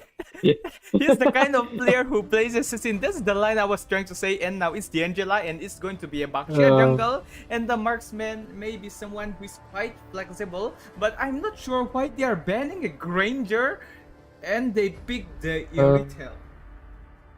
Yeah, not sure about that. I'm not sure about this Angela and Layla. I mean, I wasn't even sure about the Angela, and now you're gonna do me bad with that Leela as well. Oh my god.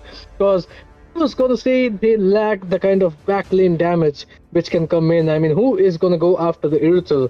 But then again, it is gonna be the Angela and Layla. I mean, Irrital late game though, he can burst a few targets down. But Layla is the late game queen, Malsam. Yeah, but you know what, Roots? I'm done with this game. Why don't we just hang out? Just let them play. But That is yeah, true. in the end, we can't do that as we are streamers, myself only. So let's just go along with the flow, isn't it? It's a quite surprising drop that we are going to see It is better tonight to here, be as we are feared going to than see loved, Layla finally, if and you it is going cannot to be both. an Angela.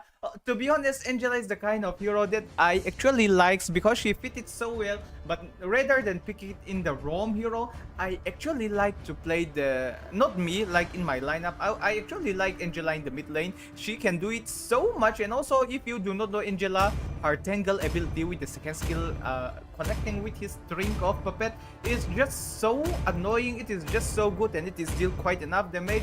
And if your roamer is like a Chow, or maybe like a Badang or just anything, it is even double the effect.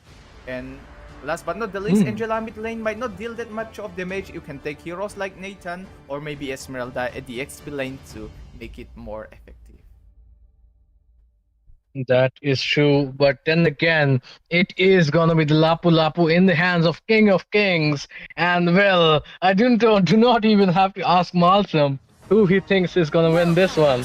Are we looking at a potential comeback? Is what my question is. Especially with the Layla, I mean, that is one way to counter the insane kind of tankiness as well as range capabilities of King of Kings. But here we go, game number 2.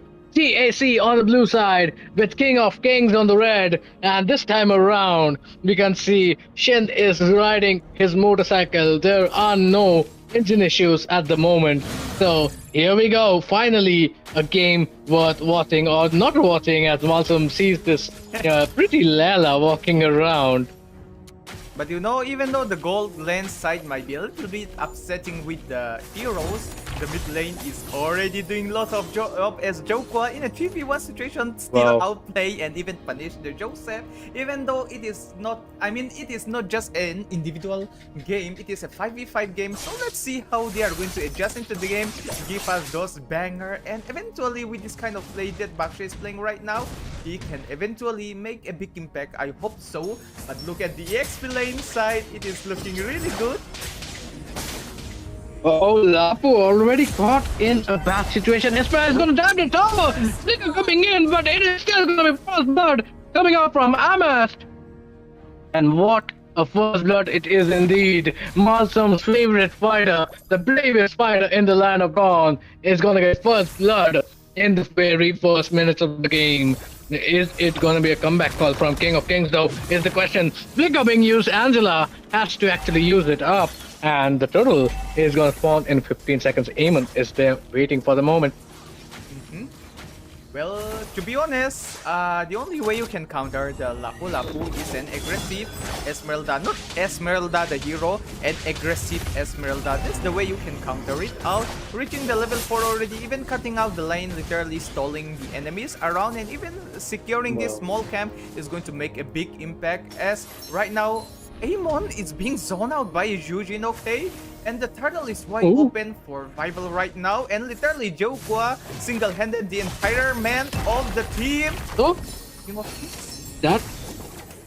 King of Kings are kind of looking in trouble. Not what we expect, but then again, it is the Esmeralda and Jokwa. The zoning potential is limitless, and even Lapu has been rendered useless in these circumstances. Yeah, the red buff is what is King of Kings struggling with right at the moment. The nature's barrier, unable to keep the Baxia out, and Eamon somehow getting the red buff. I think Baxia was there for most of to say hi to the Grok, cause he didn't really make an effort to go for the red buff, did he? Not an effort, or maybe more like an effort. Like if I go there, I mean, this our jungler anyway, he would find ways to escape, but this Joker with the Yujin just being so annoying. And then like, I want to help him, I don't want to help him. Like, he was having lots of trouble on his own, so let's not give him any more burden. But just in case you do not know, Amayas actually is like the youth we have in Mizoram, and also a mid laner playing the EXP lane who is ready to bang up the entire lineup of King of Kings. Look at the burst coming in. The Joseph on that Grok gets taken away, and Jokwa is actually not going to face anything as the picture perfect Crimson Beacon has been used, and that is going to render Eamon useless. And what you going to do if your main damage source in the early game has been rendered useless? Look at that, it is going to be a kill. Dirt takes it away, and well, beating a Layla is never really the way you want to keep things going. And well, Malsum, once again, this is looking treacherous, especially with the Layla in the gold lane still. Not just an ordinary Layla, it's Deuce with his Layla with a 101 KDA, ready to literally obliterate the entire lineup of King of Kings. And especially if you extend a little bit, even Amayas doesn't care about his lane anymore, literally chasing around, trying to secure the kill. They are diving in deeper, but Trinka still have the ultimate skill and also connects it up with the flicker, allows him to save. And also for Baxia, Vibe being annoying as usual, getting the 1 level advantage, steals away the red buff. And right now, even though the Lord just spawned it, they get the advantage to still disturb them. Let's see how they bring these things. Would it be interesting or would it be vital?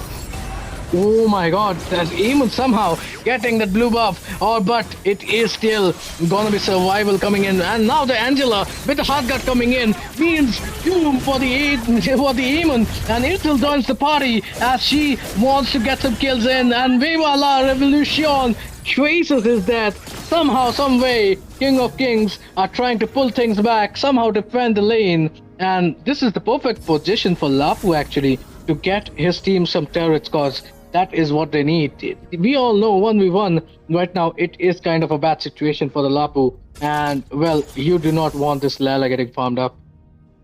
Well, if we want it or not, it's getting enough farm even chase away a Grok right now. Doesn't look so good for the side of King of Kings. And Amayas, I mean, you are at the top lane, bro. What are you doing here in the enemy territory? He's just literally rotating around, doesn't care about the lane. If he even goes to the lane, it is just to make a quick clear, providing vision. I'm not sure what is going around here, but Amayas, the way he's pressuring so much, is just so much here. Even knockback, he doesn't give a thing. Oh, finally though, Amayas gets taken down, and Baxia is gonna secure the turtle, and now is back into the fight. But this is gonna be one person taken down. Joker already low. Is Eamon gonna catch him out? Is the question. But the zoning from Levitation is too much, and Grok is pretty low. Gets taken away by Jokua, and it is gonna be a 1-for-1 trade at the end. But the Lapu, look at that. He is smartly taking the turret away. Maybe he's listening to our advices, because that is something which can pay off, especially for King of Kings. Layla has that low mobility. Talking about that turret taken, see, look at the gold difference right now with the scoreboard, everyone. See, it is narrowing down a lot here. You see, we're literally in control. Amaya's non-stop ganking while he was busy. Then Lapu get the opportunity, and right now he's getting even a level and a gold advantage. Obviously, isn't it? See, check it out there. So this is going to slow down Amaya's a little bit. Even if he rotates around so much, annoying the enemy. If he doesn't get the farm he needs, yes, Oh, bottom low? wouldn't be effective. And bot lane here, it seems it's a little bit an extension from Shim. Maybe follow up with a Joseph with those wild charge, but what can they do as Layla is being protected by Dewi and Jilla, and still a hard burst is still valid. What just happened in bot lane? We don't see it, but I guess it was Wow. quite epic.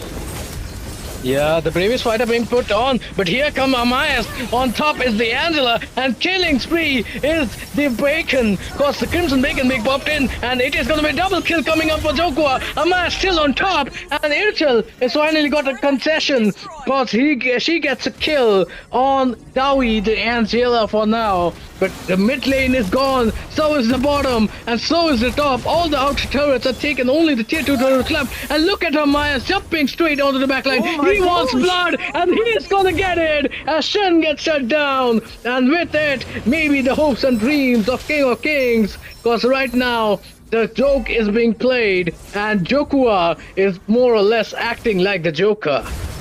You know what, Roots? If you recall in front of your opponent, if you are spamming your remotes in front of your opponent, they called it a recall, but it is an in-game build, isn't it? Oh my gosh. Yeah. But the way Amayas is playing, killing someone inside their inhibitor, and diving again into one, this is pure disrespect. This is real disrespect, guys. Once again, finally, some retribution coming in as King of Kings finally get it. But wow, what at what cost? Layla gets a kill on Shin, and Leela, look at the damage right now. Look at her items. Oh my god, that is gonna be 8k Leela. Doesn't give anything who's in front of him. If they come close, she will start bursting it down so quick, and even if they are far away, she will deal more damage.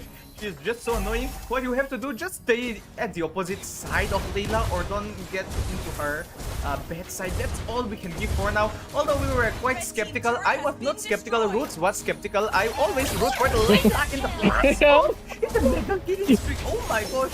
Oh my gosh. Nasty. This is nasty. Oh my god. I mean, what do you even say?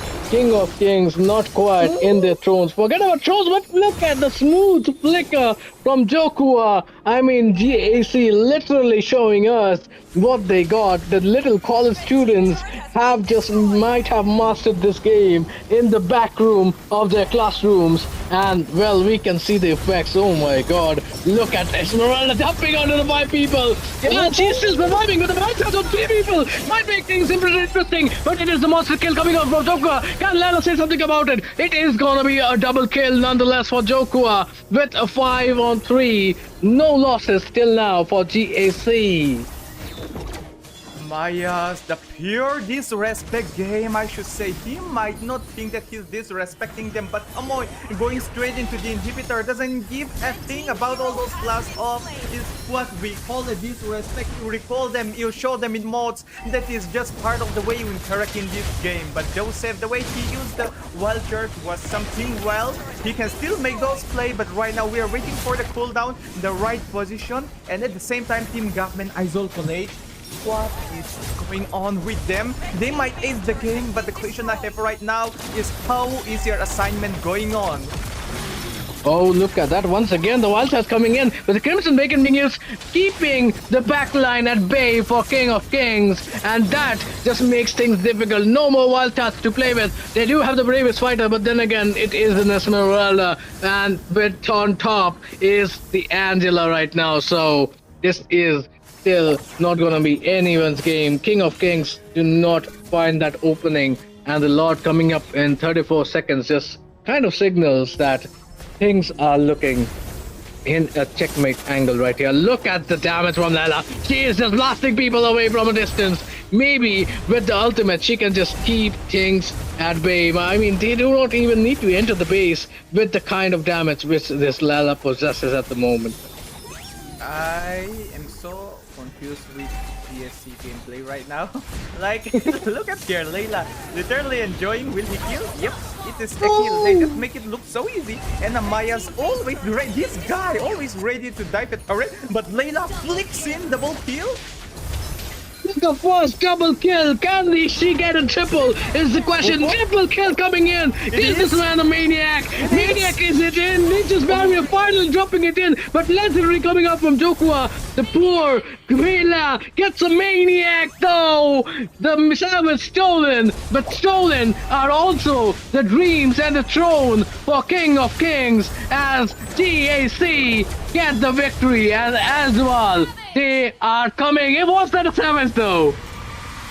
Oh my gosh, the most uncommon savage in a tournament scenario. And I should say, Deuce, you are just so good with your marksman. I wonder what's your grade as well. You got a 12.4 overrated grading, but we are not saying that most of the gamers are not a genius. They are doing a bad thing. To be honest, I even have a friend who even qualified for the MPS by playing the game non-stop. So to be honest, the one who are really good in the game are also actually acing the game, and I have high hopes on how Mr. Deuce is also doing in his grade. And jokes aside for now, that was a great game coming from both parties. GG's, King of Kings, of course they are doing a great job, but however, when it comes to the hero drafting and all, they need to widen their hero pool. And in addition to the hero pool, I would suggest to be comfortable with their hero, because the micro and the mechanics they are having right now isn't excellent to fit for the lane yet. But I should say they have reached so far. We can even conclude this like the top 16 teams, and out of all those 256, you have reached this far. Congratulations, you did a good job. Don't let this be the end, but try to make this as the very beginning, the beginning of the King of Kings, or maybe the one who secure the throne of the thrones. Oh yes, I mean, I am excited to see this Layla being played at the Ardent Tehuma Hall in front of the crowd. I mean, wouldn't you like it? Especially with Amaya's on that Esmeralda. Oh my god, that would be an actual disrespect. I mean, I can already hear the crowd cheering and getting excited with this kind of crazy performances coming in. GAC take a bow, but then again, they are just one of the many teams we have seen in this tournament, and wow, what a spectacular tournament this has been so far, and it is only gonna get better and bigger. Things move in, isn't it, Malsum? Exactly. Lots of bigger things are happening, and in this live stream particularly, let me just edit a little bit out of the topic for the MOBA 5v5 scenario, but at least it is inside the Grand Fest. Very soon we are going to have those BGMI live stream coming up soon. So if you guys want to check out those live stream, or maybe the other games that are going to be live stream, make sure to follow this YouTube channel, MEA Mizawa Esport Association, and also to get update with that with other games as well. Make sure to stay connected with the Instagram page that is again the Mizawa Esport Association. So lots of great things are coming up, and also for all those young content creators, we are recruiting lots of content creator in a contest also known as video creation contest, in which all you have to do is clip some moment, you make video, show your creativity, show your skills, and prove yourself that you are worthy. We are not taking any top tier content creator. It is for those who are actually trying and try to build up things. So for you guys, exclusively the MEA and XFEI are doing such another great thing. So keeping that in mind, that is all for tonight. And before we actually wrap things up, we'll ask Mr. Roots to give a good farewell, a good night, a conclusion. And talking about the farewell, this might be the very last night we might see Roots for this tournament, particularly. Not saying that he's not going to cheer us anymore, he'll still be in the live stream, but the thing is that this might be the end of the road, because we are going to take a limited slot in the LAN event. So Roots, this might be the very last time we see each other, or maybe the journey begins tonight itself, or the very beginning, isn't it? So please give us your thoughts and anything about this tournament and what you would like to say, and also give us a good night so that we can end tonight's show. I mean, it has been an absolute pleasure, as I said multiple times. And well, this is MEA x FEAI. Thank you so much for the opportunity to cast it live in front of the audience and in front of everybody who has been organizing it day in, day out. I'm sure we have so many hardworking people, such as Malsum, who are doing things day in and day out to make things possible for you guys to get this kind of a great game and event in front of us. Well, whether I am in here or not, my heart and my support will always and forever stay with MEA XFEAI. And well, I hope I do get the chance to get in and definitely get to watch these things in action and maybe call them out. Who knows? I mean, but for now, it has been really wonderful. And I can see the stars lighting up. I mean, Indian esports is just picking up. And day by day, I can see how better it has gone. I mean, since I was 16, I've been an esports enthusiast. And well, my dream, the boy who had dreamed of Indian esports becoming a thing, well, that might just be happening real soon. For now, it is, however, a heartfelt goodbye. But then again, nothing lasts forever, so maybe not even this goodbye will. And yes, this is Roots Official, and this was Malcolm Official signing out. You guys have a wonderful evening and a great good night. Sleep well, cause we are always on the road to conquer the world as we see it. So everyone, it is gonna be a grand goodbye. Thank you, MEAXFPAI, and thank you to the crowd.